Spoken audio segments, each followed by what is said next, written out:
there's just not enough room for anything else.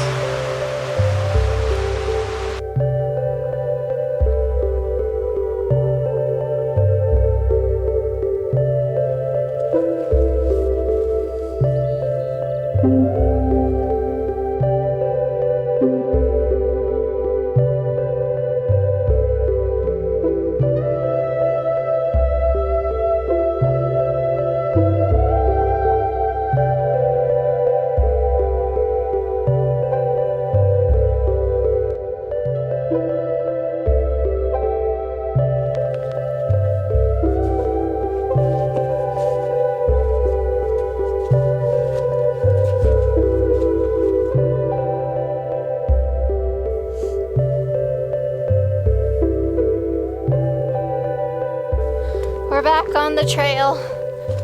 We just went into Denver. My mama picked us up at one of the trailheads. It's the first time that Alex got to really hang out with my immediate family. Mom cooked us a lot of good food. We got to sit in the hot tub. We got to rest. I didn't get very much work done.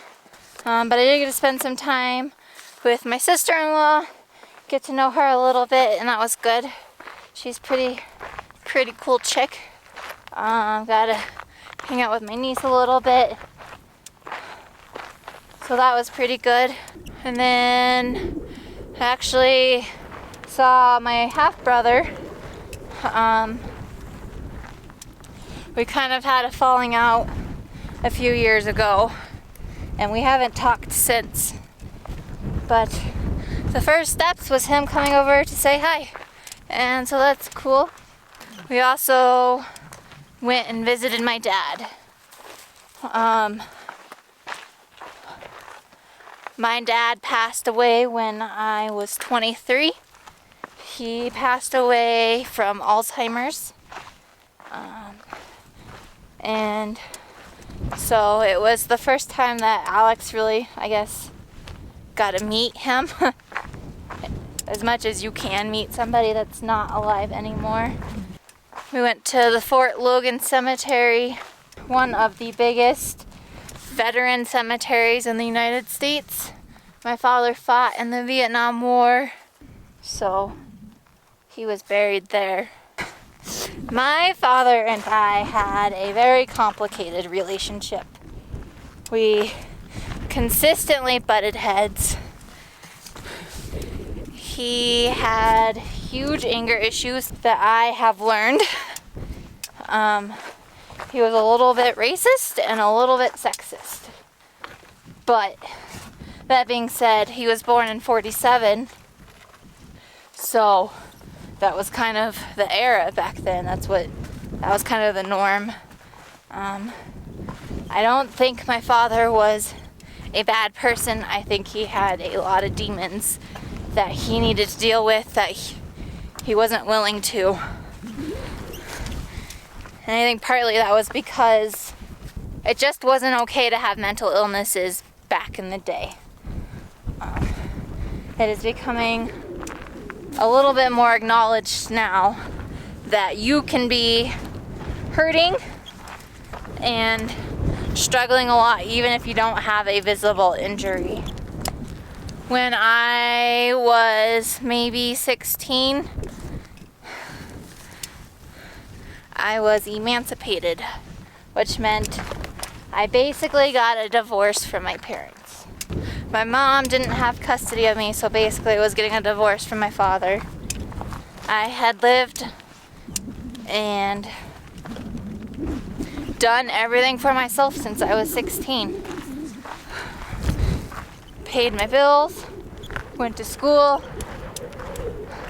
So I had a full-time job, 8 hours, and I went to school 8 hours. And that was basically my life until I graduated. And now that we're back on the trail, we are on an 80-mile stretch, and then we will hit Grand Lakes. After that, I think we have 2 more sections of Colorado, and then we're in Wyoming. It's been a climb since we got dropped off yesterday. And then we'll be up on that ridge behind me. And we'll be up there for most of the day. These ridge walks are my favorite kind of hiking. I love being so up high and out in the open, but it's also super challenging. Really hard on the legs and the lungs. If the weather holds out, it's beautiful. If thunderstorms roll in, it's absolutely terrible. So it's just an extreme environment. Lots of extremes up there. We're at over 13,000 feet now, but Amy is really struggling with these climbs. The elevation is getting to her as bad as it was the first time we were up this high, which was like over a month ago. And she thinks that she kind of lost her acclimation when we went into Denver, which really says something about how high up we are. She lost her acclimation to the elevation when we went to the Mile High City. It's been a little struggle busing for me. I was just struggling a lot breathing. I felt like I had no energy in my arms or in my gut. And I think also, not just from the elevation, but we were in recovery mode. And it's just hard to get out of that and get back into working mode. Colorado is a tough state. So much climbing, so much high elevation, so much exposure. It's just a lot of different factors coming together just to make really, really challenging hiking. Once we get out of Colorado, we're going to be flying, I think.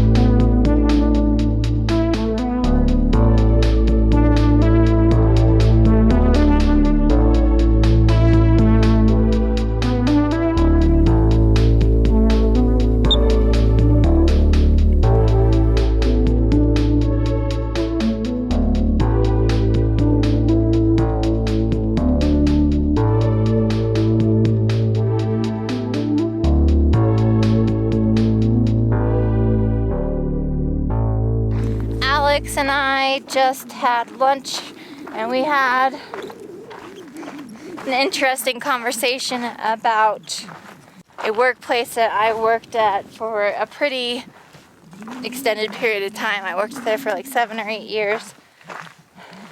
And we were just discussing how they basically trained me that it wasn't okay to speak my mind.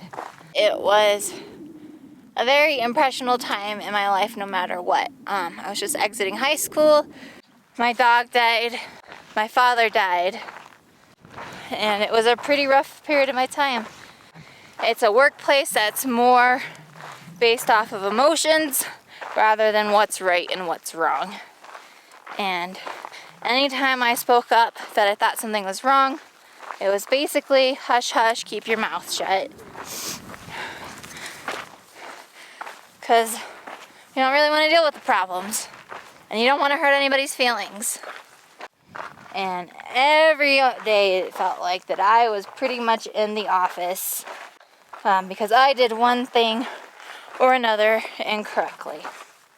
Or I hurt her feelings. I may have done those things, but I don't think I did it inappropriately. And that was about the period of time where I learned to not speak up. It wasn't okay to speak my mind.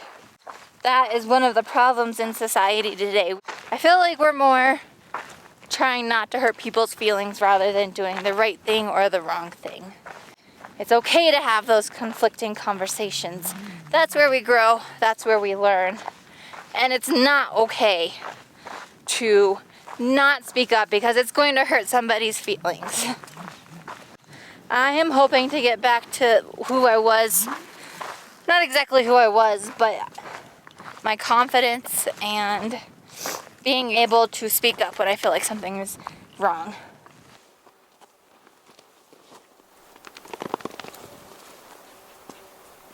Well done. Back to the squirrel. What are you doing?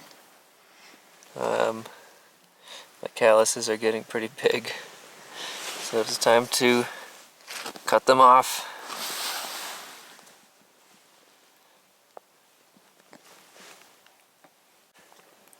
Maybe I should sneak this in Amy's dinner. Gross. You need a chip?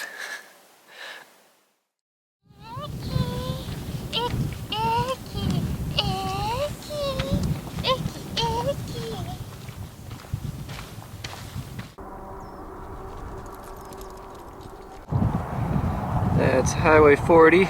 We just crossed over. I came down from the plateaus up there, came through the pass. Now we're going back up at about a 2,000 foot climb. What are we having for lunch today, Alex? Peanut butter jerky. This is just a way of adding some extra calories onto the snacks, basically. It's kind of indescribable, I think. Amy was appalled that I was doing this. She thought it would be terrible, but then she tried it and now she really likes it. So you gotta get creative with your food out here. Better go put on a rain jacket.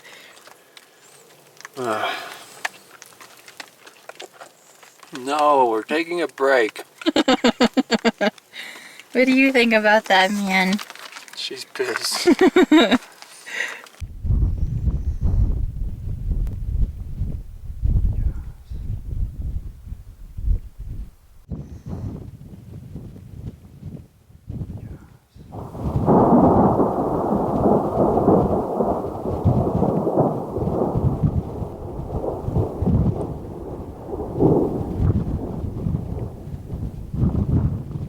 In Montana, the highest peak is Granite Peak, just above 13,000 feet.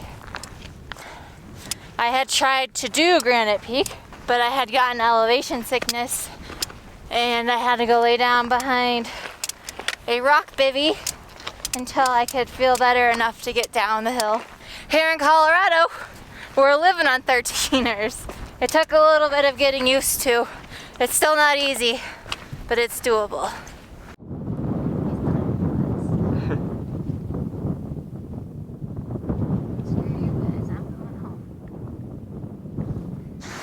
I've slapped myself in the face like 30 times too.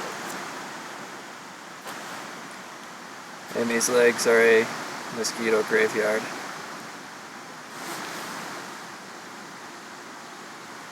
They've been fun. No, I hate mosquitoes. Like, how are you not getting eaten alive?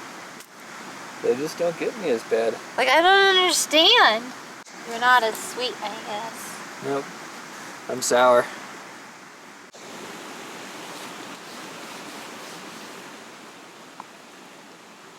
You don't even care, Minnow?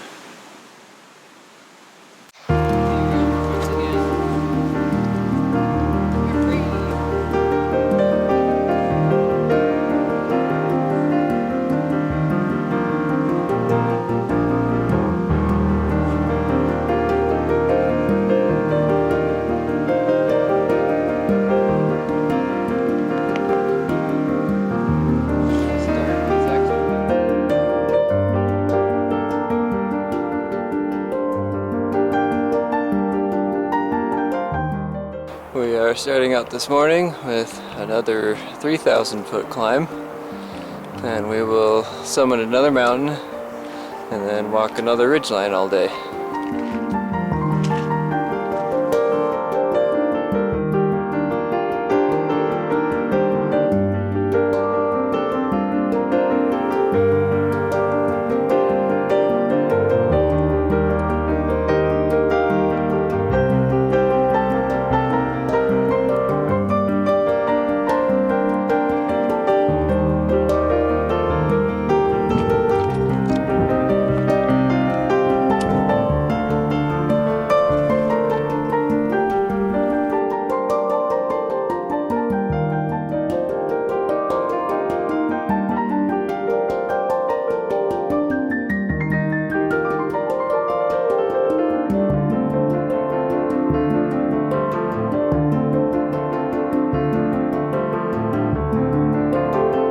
morning we were at 10,000 feet. Now we're at 13,000.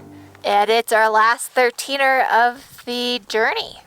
And I got a nice gift with a bloody nose. I'm surprised. I didn't realize we were that close to being done with this high elevation. I mean, it's kind of a relief, but it's also kind of a disappointment too. Because we're not going to find views like this anywhere else, I don't think. There goes our last 13er. We were just up there a couple hours ago. Glad we're not anymore. What happened to your knee? I fell down walking down a rocky ridge. It was kind of bad. Was it? Yeah. Oh. Could have been bad. It could have been. My camera didn't break. Last time that happened, I smashed my camera. Somehow we've gotten really lucky and it's still not raining yet. There's been very scary looking clouds rolling in basically all afternoon. And they're kind of just going around us. We actually got lucky yesterday too. It didn't rain on us, even though it was looking like it was about to. Think it's gonna hold out.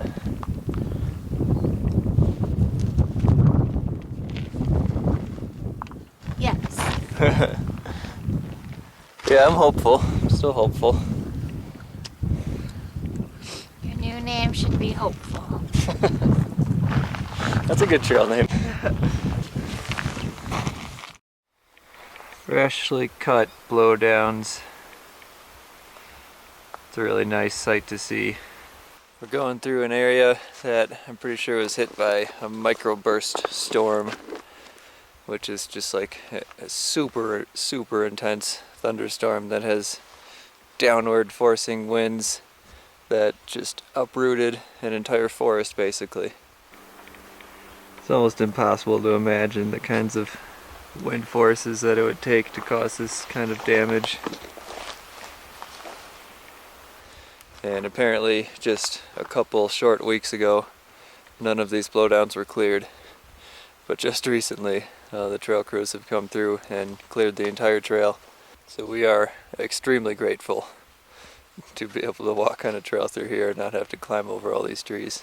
Keep in mind that we're in a wilderness area too, where motorized equipment is not allowed. They're not allowed to use chainsaws to clear these trees. So they're using old-fashioned cross-cut saws for every one of these. This is an elkberry bush, and it is our first edible berry on trail. They are teeny tiny berries. They're sweet and they are delicious. I think they taste like fruity pebbles. They're good.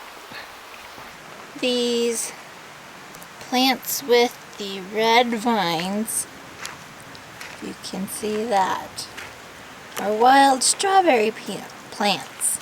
And those are wild strawberries. Those are the best tasting strawberries you'll ever get. You think so, Ick? Icky thinks so. They're weird to eat. They're small. So we've been wondering for the past couple weeks why we're not seeing any berries on these plants. When we're hiking, we're seeing all these plants, but they're not even close to producing berries yet. And now I'm realizing that it's just because we were up too high. We were at like 12,000 feet and wondering that. Today is the first day that we've dropped below 10,000 feet in a long time, and the berries are plentiful. And these are huckleberry bushes. These are my favorite. Huckleberries. Amy is working on a fruit salad. Got a little bit of everything in there. Straw, huckle, and elkberries. Gonna eat it all at once? Yeah.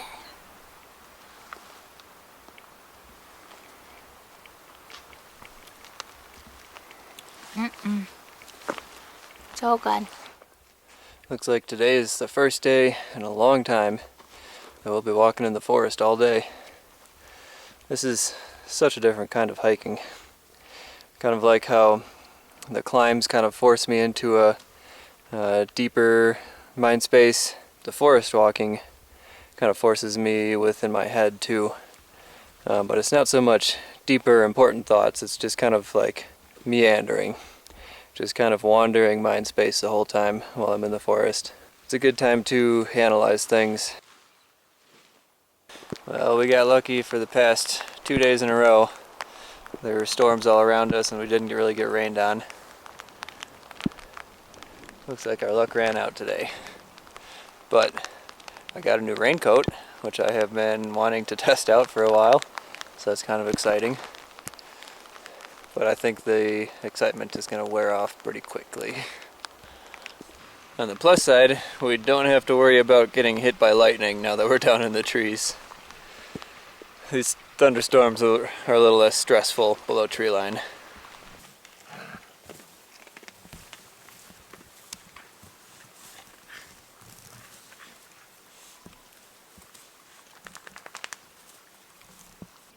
This might be one of the most unusual lunches that I have concocted on the trail so far, but it's turning out to be pretty good.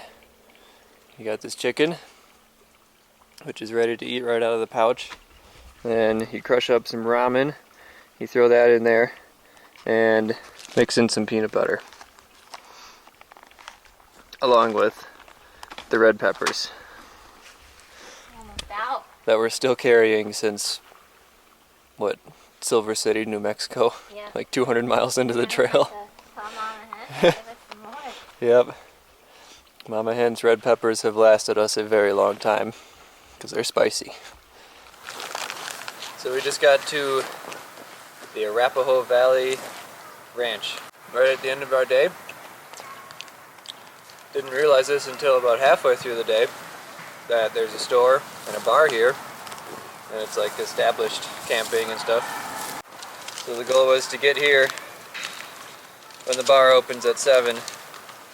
And when we went to go check in and ask about the place, the lady here hooked us up with a tent spot and towels and free soap, and we got some snacks and what else?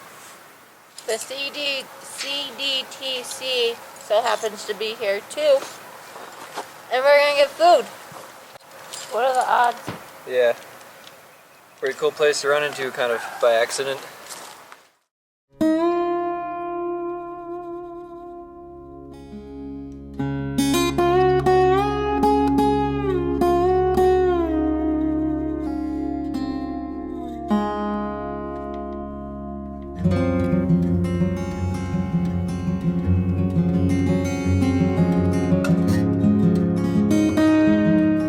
Spending the whole day walking along big lakes today.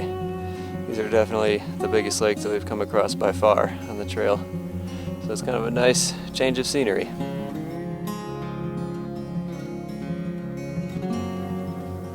And there is our next town stop. Grand Lake. Only like 8 more miles.